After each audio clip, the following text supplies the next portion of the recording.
Hello everyone, good afternoon. এই ছবিটা উঠছি, আমার খুব ইচ্ছা ছিল যে আর ঘুরতে যাবো। যাওয়ার আগে ছবিটা উঠে নিলাম। আর বেসিক্যালি আমি তো মিনি ব্লগ করি না, তারপরও একটা ছোট্ট মোটো ব্লগ করে নিলাম। আর যাইতেছি একখানে, আর প্রচণ্ড রোদ, গাড়িতে যাইতেছি বাইকে। এরপরে ভাবতেছি শর্টকাট নিবো একটা, তো বাগমা রাস্তা দিয়ে শর্টকাট নিলাম। মনে হইতেছে একটা রিলস করি, তো রিলসটা চালু করে দিলাম।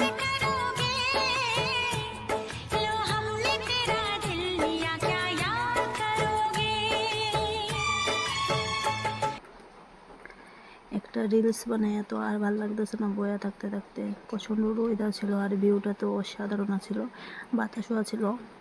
তো খুব ভালো লাগতেছে ভিউটা, তার কারণে আমি ক্যাপচার করলাম। আর কইতে ভালো লাগতেছে না, আর হাজব্যান্ডও কইতেছে এটা এই জনের বাড়ি, এই জনের বাড়ি।